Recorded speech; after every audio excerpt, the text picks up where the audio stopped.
Hey yo, welcome to the Blue Lane Special.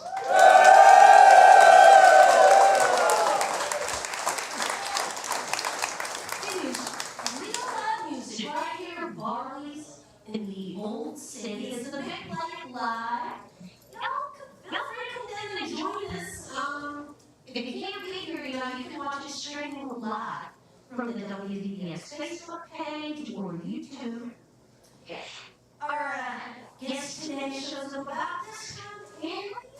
About this time of year. I don't know. And it's just a little permanent spot on our schedule for this gentleman who will be working his way once again, as always, up to the Rose Center for performance. Y'all give a great big welcome to Michael Reno Harrell.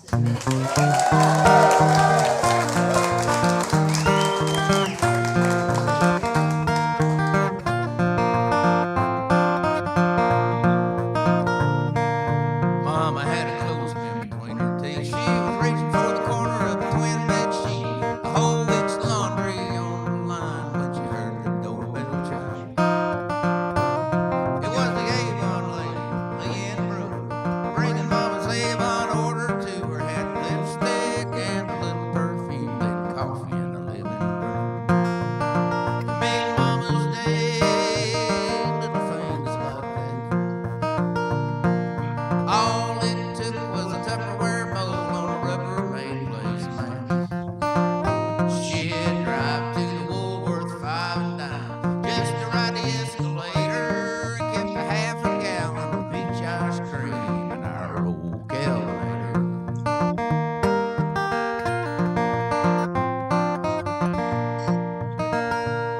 Well, Daddy shined up his cowboy boots.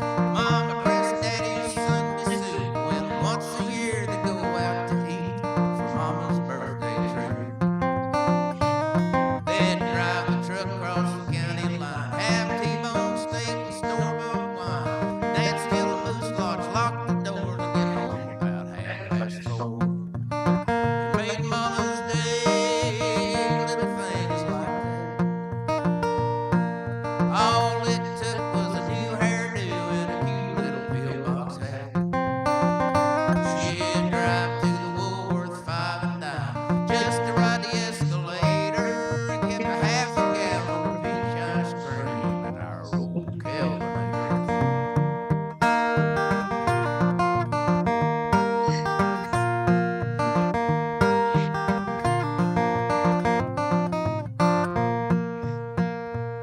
And then Mama got sick with a female matter, so Daddy'd sit by her and he'd look right at her, then he'd sneak out back and smoke a cigarette, but he was praying underneath his breath. Well, she couldn't do nothing 'cause the doc wouldn't let her, so Grandma stayed till Mama got better. We all chipped in and Daddy bought flowers and it made Mama green for Halloween. It made Mama's day, little things like that. All it took was her favorite book and her blue-eyed Siamese cat. She'd drive to the Woolworth 5 and dime just to ride the escalator and kept a half a gallon of peach ice cream in our old calculator. Yeah, we always had some peach ice cream in our old calculator. Thank you, Mama, for all the ice cream and all the love.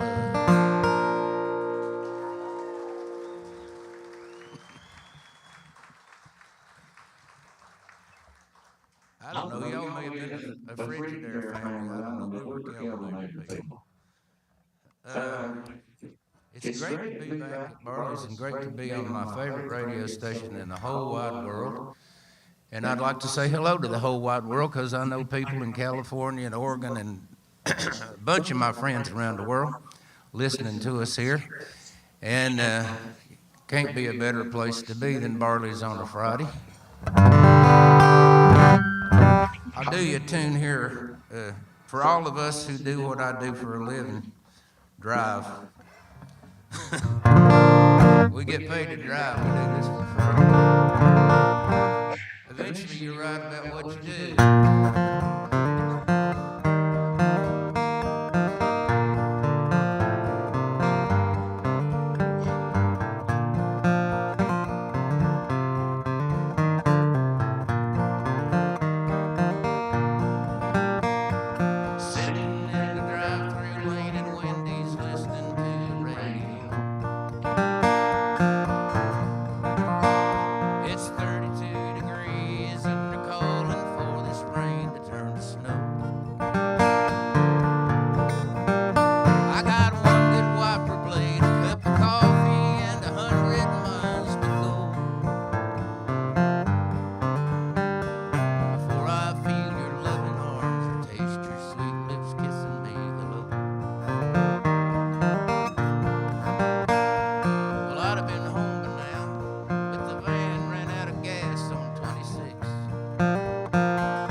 The gauge is broken.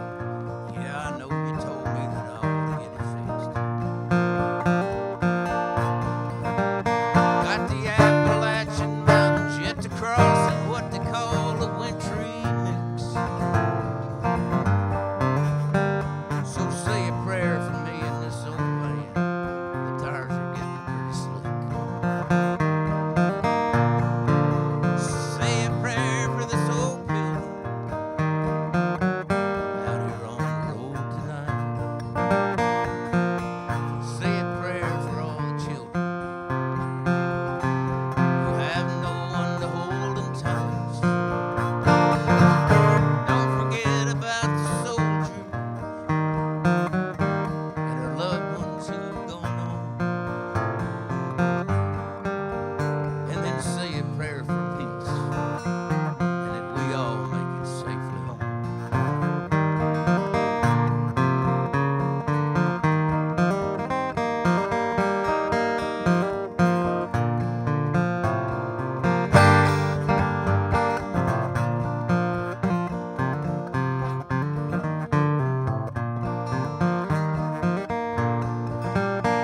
Well, I made a little money on this trip. Sold a few CDs. Made some new friends out in Texas. Saw some old friends here in Tennessee. I'll admit the snow looks pretty and the headlights shining on the trees.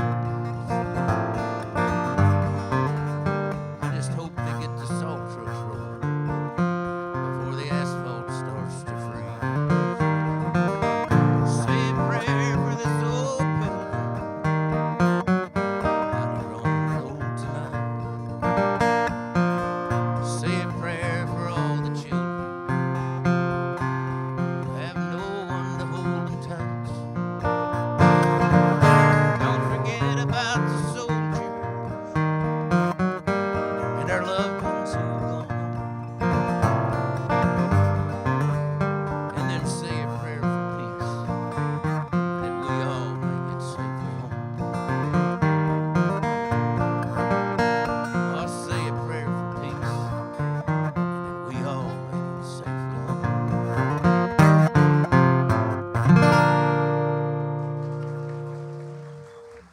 Thank you very much.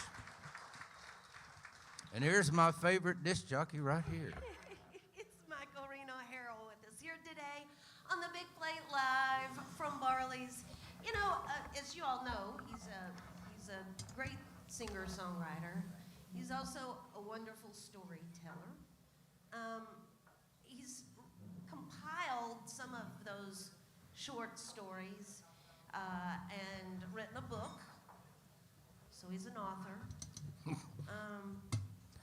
But what? Thank God for spell check. But and there's a rumor there might be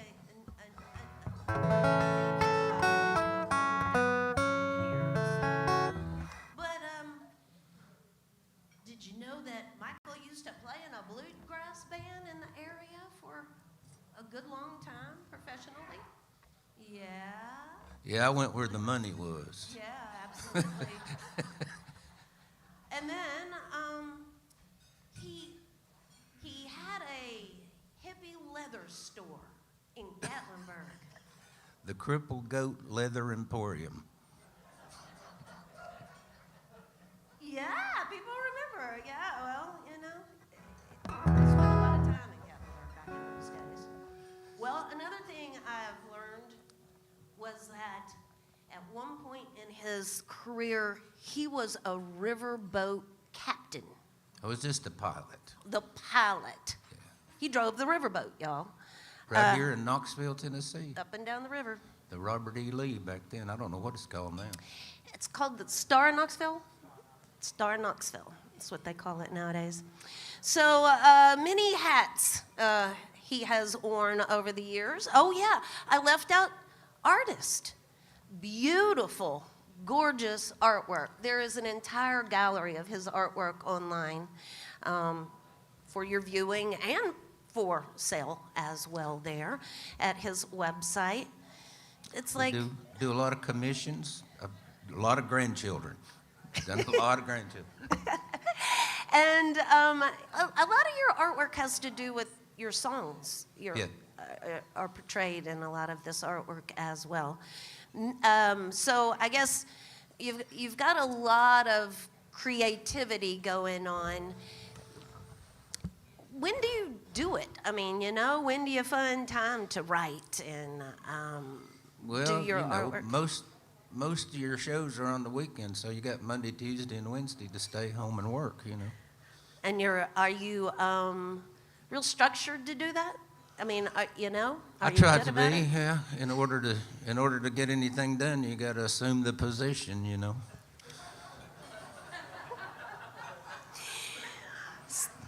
And Guy Clark told me that one time.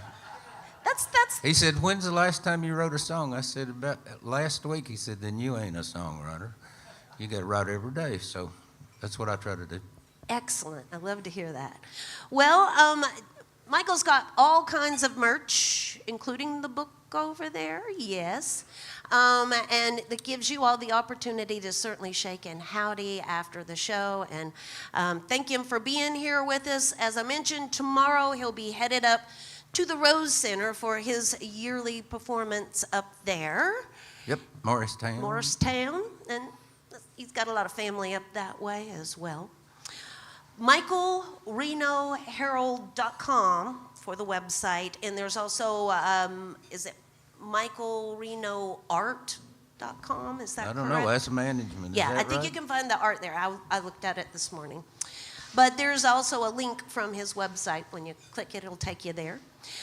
Shake and howdy with him afterwards, and thank him for being here, y'all. This is Michael Reno Harrell on the Big Plate, live from Barley's. Ladies and gentlemen, Red Hickey.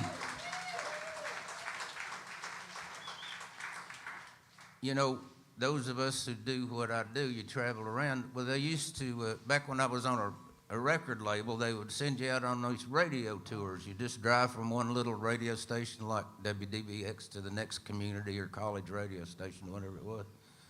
I was doing a show in Cambridge, Massachusetts, across the river there from Boston. And I was going to do an afternoon 4 o'clock on air at WUMB Radio. Well, I'd never been there before, so I drove out and found the college and found the radio station, and I walked in the front door, and there was this lady sitting behind the counter there, and she said, "May I help you?" And I said, "Yeah, I'm Michael Reno Harrell. I'm from North Carolina, and I'm supposed to be on the radio here today about 4 o'clock. She said, "Well, wait right here." And I said, "All right." And she went in the back, and she was gone about 4 or 5 minutes, and she came back, and she had about 6 other women with her, and they all lined up, and she looked at me and said, "Say something."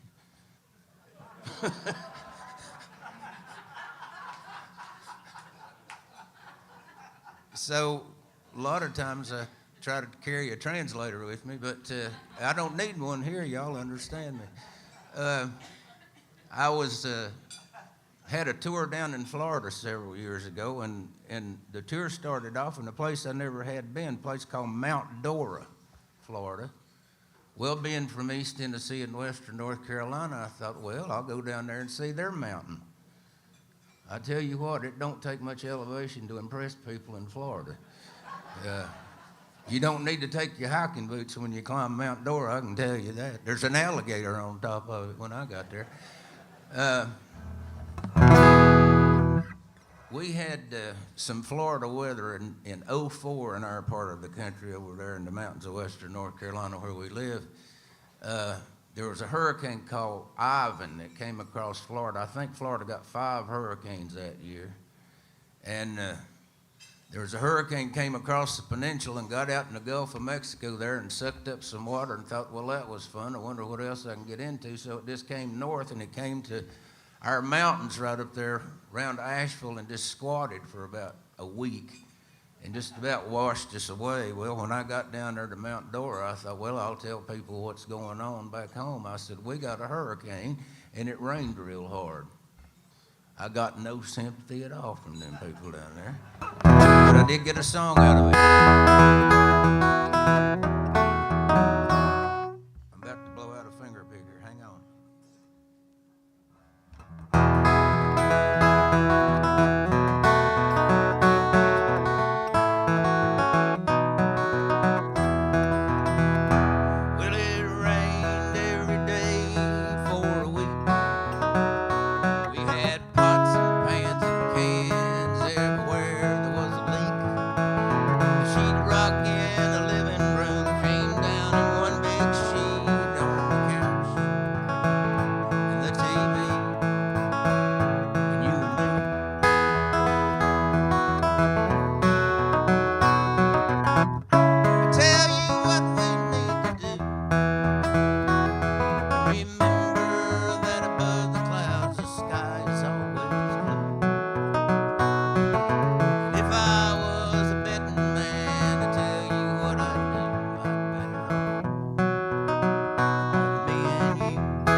Thank you very much.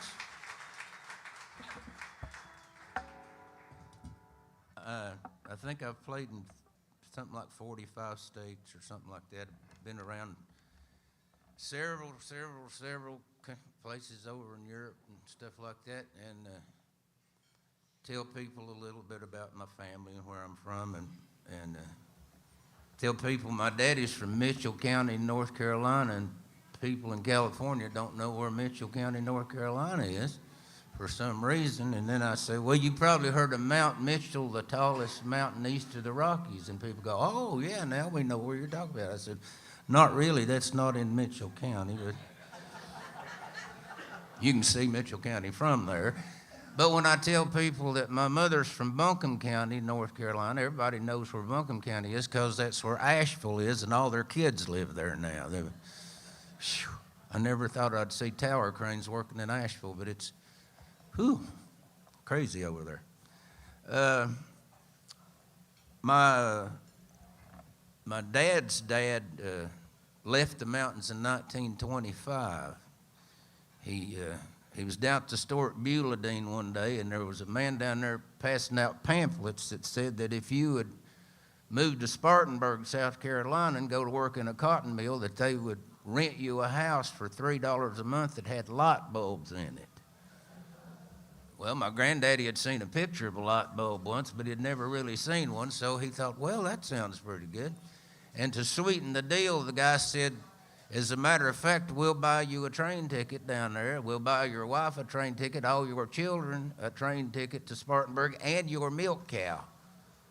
Well, who wouldn't want to take their cow to Spartanburg? So my dad grew up in a mill town down there in South Carolina, but my mama's people were from the mountains of western North Carolina also, as I said, and they didn't leave. They stayed right there. My mother grew up in a place called the Milk Sick Cove. Milk Sick Cove. I asked Mama one time, I said, why in the world do you think anybody would name a place the Milk Sick Cove?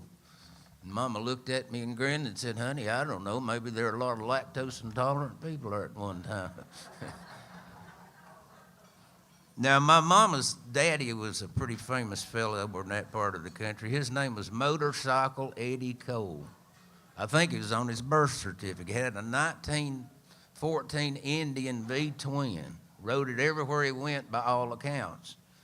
Well, I never did know him. He died in 1941. I wasn't born in 1948, but I knew everything about him because I knew his best friend. His best friend was an old man by the name of Stover Mason. When I was 10, Stover was 80.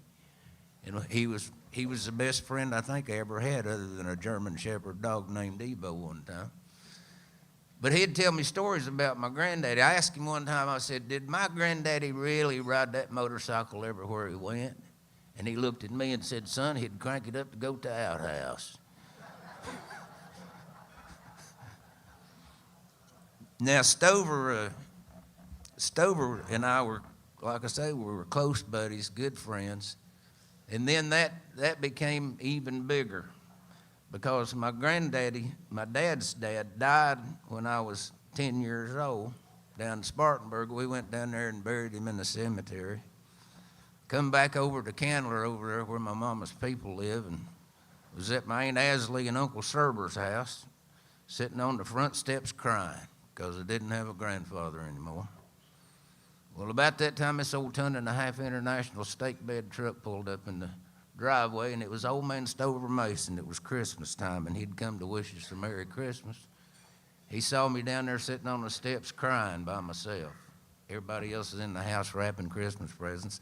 I was feeling sorry for myself because I didn't have a grandfather. Well, he come down there and sat down next to me and said, what in the world is wrong with you?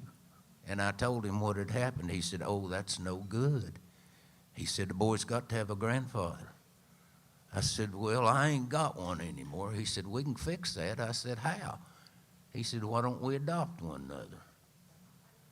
I said, can we do that? He said, well, I don't see why not. He said, people adopt each other all the time.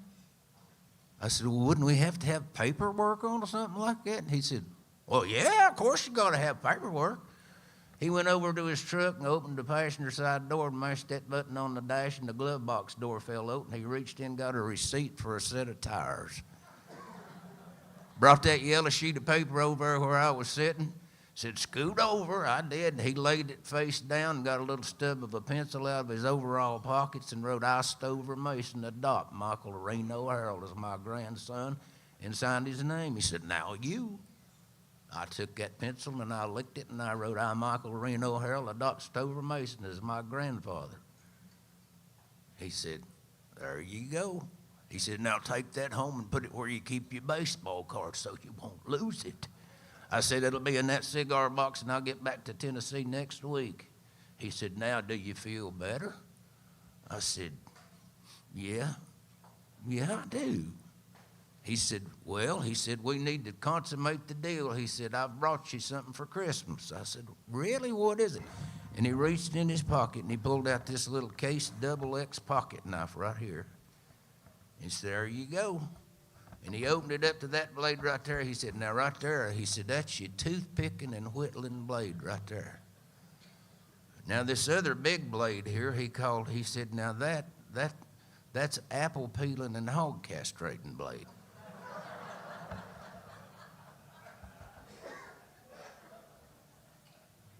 I've had this knife 68 years and never had the nerve to open that blade.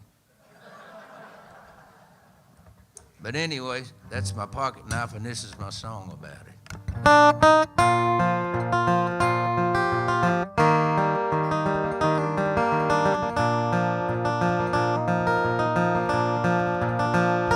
I got my granddaddy's pocket knife and a good dry stick of Tennessee white pine.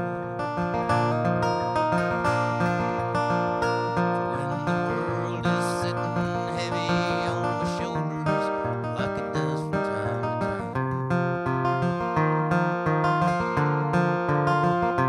And if I just wind up with shavings on my shoe, that'll be just fine.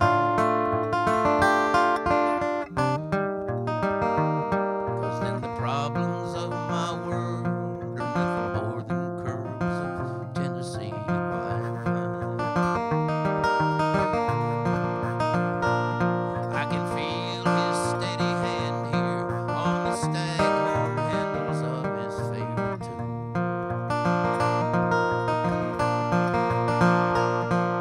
He taught me there's a lesson in the blade and what it means to break the rules. He said there's a right way and a wrong way, and it'll catch you if you try and cross the line.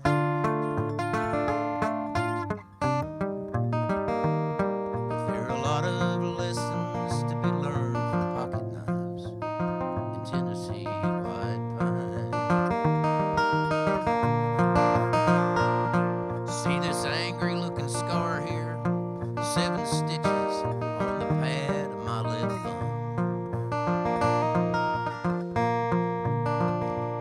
It's like a notch carved in the door frame to my brain to remind me that I'm done. Still I'll drive 1,000 miles to keep from flying on some danged airline.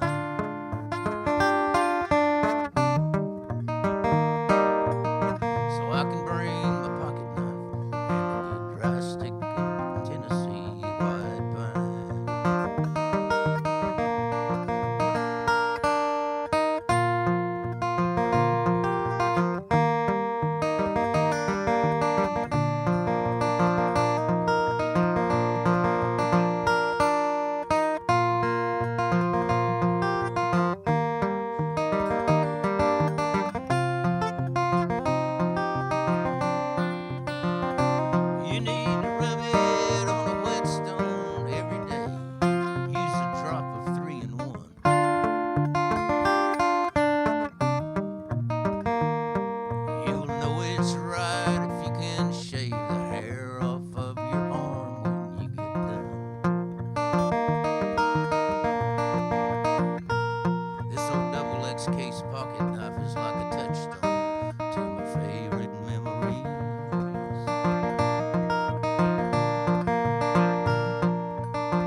Thank you very much.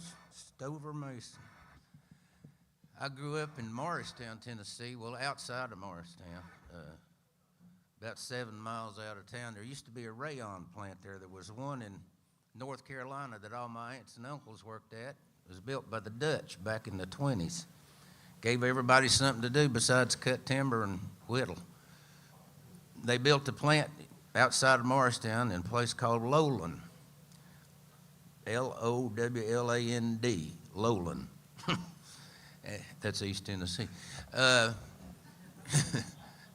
Anyway, my dad worked there, and we had a little farm, just probably about 10 or 12 acres, just a little hobby farm. But my best friend was an old boy by the name of Billy Ray Latham, L-A-F-U-M, Latham. I've asked this question all over America. Anybody ever heard that surname before, Latham? You have? I thought they just had a speech impediment. That's amazing. Anyway, Billy Ray and I, we rode the school bus together. We went to Union Heights School. Now, I don't know who designed school bus routes in the 1950s in East Tennessee, but if I'm not mistaken, we came by here on the way home. It was a long bus ride. We went everywhere trying to get to his house. Now, I would get off at Billy Ray's house because I loved being at Billy Ray's house because he lived down by the river there where it was flat, so we could play baseball in his field there. Our field was, if you hit a baseball, you'd be chasing it all the way to his house anyway, you know. We had adjoining pastures. But I'd get off at Billy Ray's house because he had horses and baseball gloves and all that stuff. Plus, his daddy worked with my dad at the Inca plant, but his daddy had a hobby that paid for itself. He worked on old cars. He had a bunch of old cars on blocks sitting around his house. Come to think of it, just about everybody in that part of the country had a bunch of old cars on blocks around their house, but he actually worked on them, specialized in 49, 50, and 51 Ford flathead V8s. So anytime a car that fit that description met its demise within about a 9-county radius, he'd take that old wrecker of his and go drag that Hulk back to his house and take his oxyacetylene outfit and start cutting parts off of it that were no good. And then he would weld like the front end of a black one onto the back end of a white one. And he put like a green door on one side and a blue door on the other side and a yellow trunk on it and a white hood, you know. My mother called them Madras cars, just all colors there. And once he'd get one of them put together, he'd put it out there in front of the house on the highway, and he had a bottom of a beer crate that he'd made a sign with a shoe dauber out of a, you know what a shoe polish dauber is? I'm talking to the choir here. This is good. Anyway, it said fishing car. I still to this day ain't sure what a fishing car is, but evidently people needed them because he'd sell one every once in a while. Sign said fishing car and cheap, C-H-E-E-P with an exclamation point. He'd put that under the passenger side wiper blade, and eventually somebody'd drive by and go, hey, you know, I've been needing a good fishing car, and they'd buy it, and he'd be working on another one. Well, Billy Ray and I loved playing in them old cars because as soon as we got in one of them old Fords, it would miraculously turn into a gold Cadillac, and I would turn into Jerry Lee Lewis, and Billy Ray would turn into Elvis, and we'd be riding around Memphis waving at people, you know. But Billy Ray's dad would say, now, you boys need to stay out of them old cars. He said, there's liable to be snakes in them things. Well, we were 10-year-old boys. We were looking for snakes, you know. Seemed like the thing to do. He said, no. He said, where I've cut them old parts off and welded them together, he said, you're liable to cut yourself and get lockjaw. I still don't know anybody that ever had lockjaw, but it don't sound like anything you'd want. But we knew how to get in them old cars because about 5:30, the back screen door would screech open, and Billy Ray's mama would go, hey, darling, I got your supper ready. And he'd quit what he was doing, clean up his tools. He had one of them double-decker roll-around Craftsman toolboxes. He didn't have a shed or nothing. He was a genuine shade tree mechanic. Had a chain fall on a limb of a big oak tree in their backyard so he could pull motors and stuff. He'd go over there and wash his hands at the spigot, and then he'd go in the house where his wife would have his supper ready. And as far as I know, every Monday through Friday, his supper was the same thing. 2 fried hot dog sandwiches on white toast with yellow mustard. If y'all want to see me after the show, I'll give you the recipe. Anyway, me and Billy Ray would follow him up onto the back porch. He'd go in the kitchen, and there'd be his supper sitting on a paper plate, 2 hot dog sandwiches and a Pabst Blue Ribbon beer that she'd church keyed open for him. And he'd look at that, and he'd look at his wife, and he'd say, "Darling, you're the best thing that ever happened to this old boy right here. Come over here." And she'd lean across the counter, and he'd give her a little jaw sugar, and she'd say, "Darling, I love you." And he'd say, "I know you do. Look at what you fixed me." And he'd take him a big old pull on that Pabst Blue Ribbon, and he'd go, "That's the colded busting enamel off your teeth. Just the way I like it. Come here." And he'd give her one more little peck, and then he'd head for the living room. Now, me and Billy Ray are standing on the back porch looking in the window because we can see right through the opening there to the living room, and his dad was headed for his chair. Now, his chair was a Birkline recliner covered in brown naugahyde and black electrician's tape. Now, Billy Ray's dad would have his sandwiches in his left hand and that cold beer in the right hand, and he'd be headed for that chair. Now, if I had to describe Billy Ray's dad, Mr. Latham,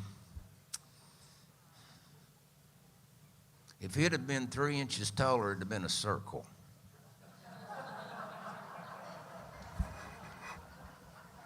A lot of fried hot dogs and Pabst Blue Ribbons went through that man. Now, y'all probably know how the Birkline recliner works. Got that lever on the right side, what causes it to recline, right? Well, he would assume a position next to that chair where the lever was, and with both hands full, he couldn't operate the lever.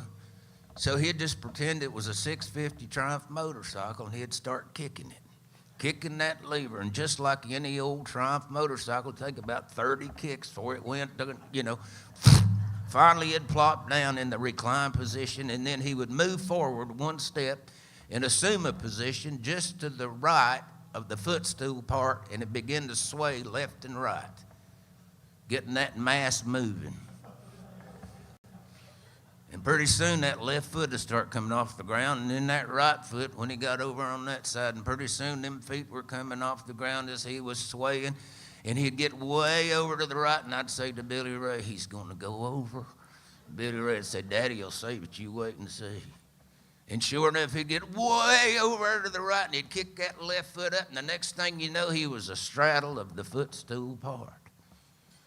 And then he would work himself down into the recliner, get his feet up on the footstool part, set his hot dog sandwiches on his stomach, and set that Pabst Blue Ribbon on the end table right there on the left of his chair. Now, the only other thing on that end table was a Philco record player. And he would reach over and unlatch it and flip the top back, and then reach down inside and turn it on, and we would hear it go till it reached exactly 45 revolutions per minute. And then he would reach in and get the arm of that record player and put it down on the only 45 RPM record in their house, and we would hear that lonesome whippoorwill. She sounds too blue to fly. And we'd just sit down on the steps and wait, because eventually we would hear, "I'm so lonesome I could cry."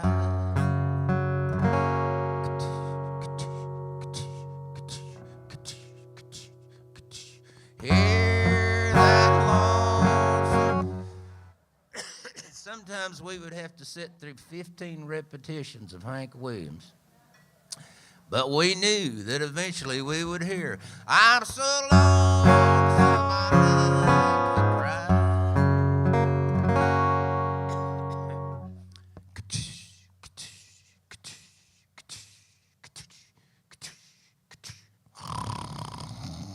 and we were in them cars. Sheep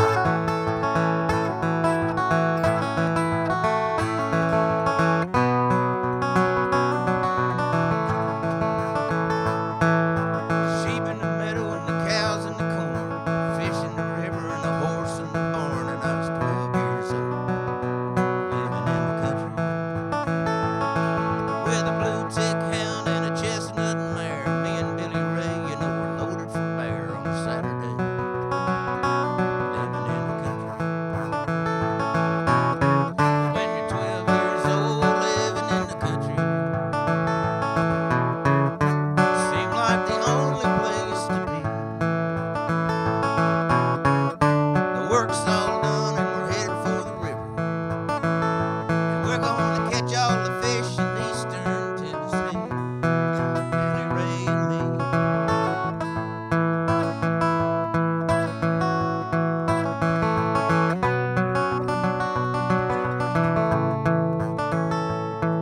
Well, the years rolled by and there came the day that I went away and old Billy Ray stayed on his daddy's farm. But the country couldn't hold me. Well, I've seen all the places that I wanted to see, but I ain't seen nothing like East Tennessee, and I'm glad to say back in the country. 'Cause when you get my age living in the country, seem like the only place to be. The work's all done and we're headed for the river, and we're gonna catch all the fish in eastern Tennessee. Billy Ray and me.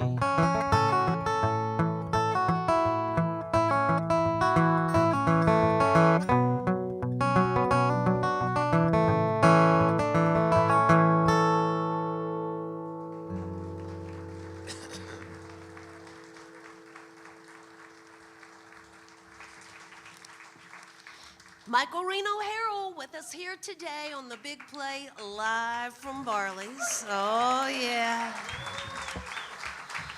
So we're going to get one more from Michael here today, but before we do, we want to invite everybody back again tomorrow for another Blue Plate special inside Visit Knoxville. Stephen Simmons will be with us tomorrow, along with St. Owsley. That is a Grateful Dead tribute band. You can find out more by visiting our website there at WDVX.com. I don't see her right now. Where's Liza? Is Liza back there in the back? She's here. Y'all, our sweet little volunteer coordinator, Liza, is here today. She's been out away from us for a few months now, and so you see her, give her a big old hug and welcome her back to us here at WDVX. There's a little love bucket down here in the front. A little love in the bucket for Michael is a good way to show your appreciation to him for being here and playing music for us here today. You can also feel free to stop by the merch table over there and shake in howdy. He's got the boss, Joan, minding the table. Management with us here, my lovely wife, Joan. People ask me, how much does your agent get? And I say 100%. So yeah, feel free to stop by that merch table tomorrow night. The performance is at the Rose Center, so a second chance to see them while they're in the area. I noticed you're going to be attending the National Songwriters Convention this year. I'm going to be at the National Storytelling Festival. Yeah, storytelling. That's what I meant. Jonesboro. Have any of you ever been to Jonesboro to the National Storytelling Festival? You need to go if you haven't. It's the first weekend in October every year. There's about 35 of us from all around the country storytelling, and it's the best run event in the world. You need to go. There you go, MichaelRenoHarrell.com for more information. Y'all here in the house, shaking howdy with him too, and just thank him for being here with us. We're going to get one more tune from Michael Reno Harrell. I was 10 years old. My brother Eddie was 16. We were sitting around the dinner table, and my mother looked at my dad and said, "Pa?" My dad went, "Uh-oh." She said, I read in the Ladies' Home Journal today that in order for a young man to be well-rounded, he needed to study music, so I've signed Eddie up for piano lessons. My brother choked on a piece of okra and fell in the floor. My dad looked at my mother and said, "What?" She said, "That's right. I read in the Ladies' Home Journal that for a young man to be well-rounded, he needed to take music lessons." My dad said, "I think the only thing Eddie needs to be well-rounded is a good inside curveball." But she didn't argue with my mother when she'd read the Ladies' Home Journal. And she said, "So I want you to go out and find Ed a good used piano and put it in the house here so he can practice." My brother was crawling out the back door at the same time. My dad said, "I don't know anything about pianos." She said, "It doesn't matter, just go buy one. You don't have to know anything." He said, "Well, I've got something for you to do." He said, "You know, I've joined the VFW, and the commandant said that he wants us to wear our World War II uniforms. We're going to march in the 4th of July parade. So I want you to go up in the attic and get my dad was in the Merchant Marine during World War II. He ran convoys across the North Atlantic. He was an ensign, about as low as you can get in the officers' corps, you know. But he was an ensign, and he said, "Go get my uniform, a dress uniform. I want to wear that in the parade." So after dinner, Mom went up and pulled that string, and the attic steps came back down, and she went way back there to some old trunk where she had put my dad's uniform, brought it down. He looked at it and said, "Boy, it looks good, don't it?" He said, "Let me try it on." He put the jacket on, and somehow the button was about 10 inches from the buttonhole. And he looked at my mother and said, "I told you not to put my uniform in that hot attic. My uniform has shrunk 3 sizes." My mother just laughed. Well, the next day, my dad went to a Quonset hut out there between Morristown and Newport, and the sign on the front of it said Uncle Sam's Military Salvage and Tire Recapping Center. Well, Dad went in there and told Uncle Sam what he needed. He said, "Mr. Harrell, I hate to tell you this, but," he said, "there's been a run on uniforms. It seems like everybody had stored theirs in an attic and they've all shrunk." Dad said, "Well, I've got to have something to wear." And he said to Uncle Sam, he said, "Don't you have anything at all left?" He said, "Well, I do have one khaki uniform left, but it's a lieutenant commander's uniform." My dad said, "Ooh, lieutenant commander. No, I don't believe I could wear that." Sam said, "Well, just try it on." Well, it fit him perfectly, had the cap and everything with it. And Dad looked at it in the mirror there. He said, "Boy, it does look pretty good, don't it?" Sam said, "Mr. Harrell, I'll bet you had you stayed in the service, by now you would have been a lieutenant commander." So my dad agreed with him and bought the uniform. And that year he led the parade. Outranked everybody. Anyway, Dad was getting ready to walk out with that uniform, and he looked right in the dark back there, and he said, "What is that back there in the back?" He said, "That's not a piano against the wall back there, is it?" And Sam said, "Well, you wouldn't be in the market for a good used piano, would you?" And Dad said, "Well, I might be." Sam said, "Well, come right back." And he opened up the counter, and Dad went back there, and he turned on the big lights back there, and my dad looked at that piano, and he went, "Ooh, boy, that's ugly." Sam said, "You don't know anything about fine pianos, do you?" See, sitting atop this upright piano was 4 cases of Quaker State motor oil that Sam had bought at a fire sale price when the truck had turned over near Newport. And unbeknownst to Sam, evidently one of those cans had developed a leak, and a whole quart of motor oil had leaked out across the top of that piano and down the front, causing the finish to crinkle up. Dad said, "Look at this piano. What kind of piano is this?" He said, "Why, Mr. Harrell," he said, "this is a genuine Steinberg piano." Dad said, "I think I've heard of that." He said, "Well, of course you have. That's the same thing that Liberace plays."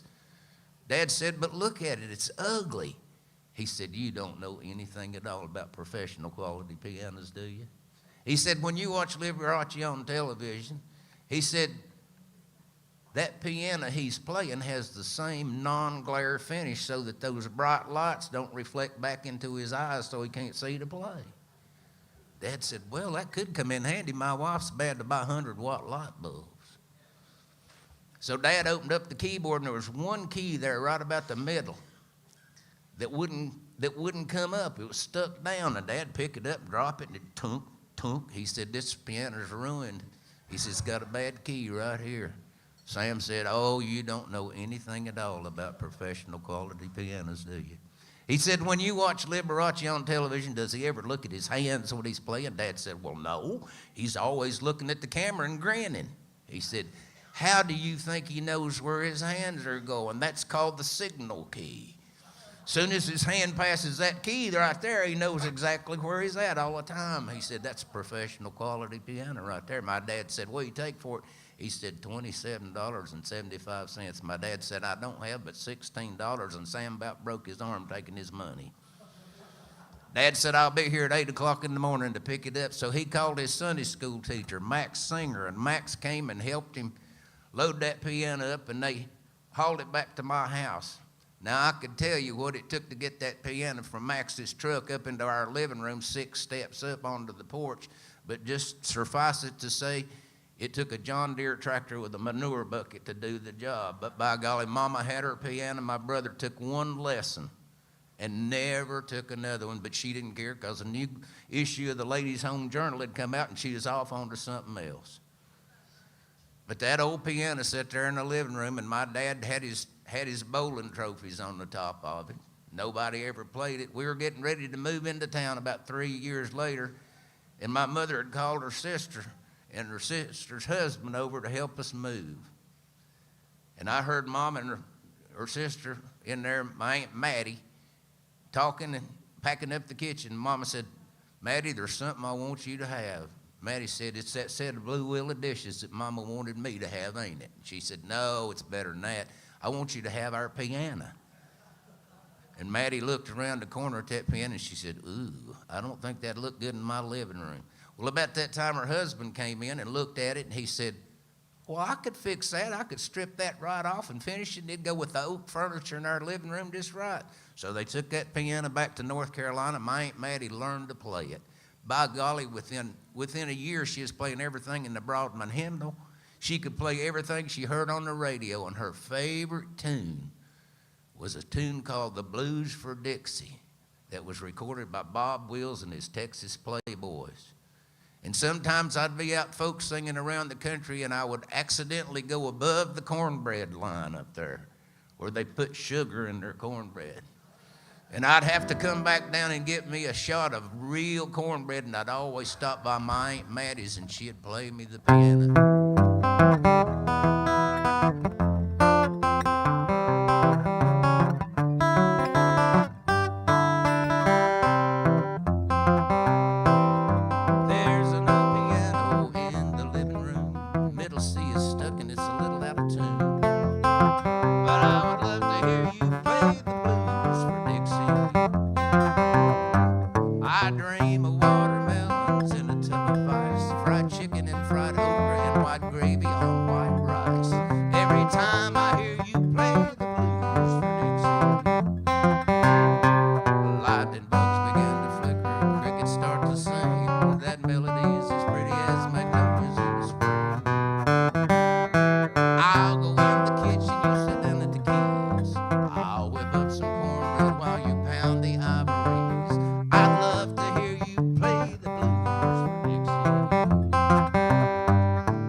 Thank y'all so much.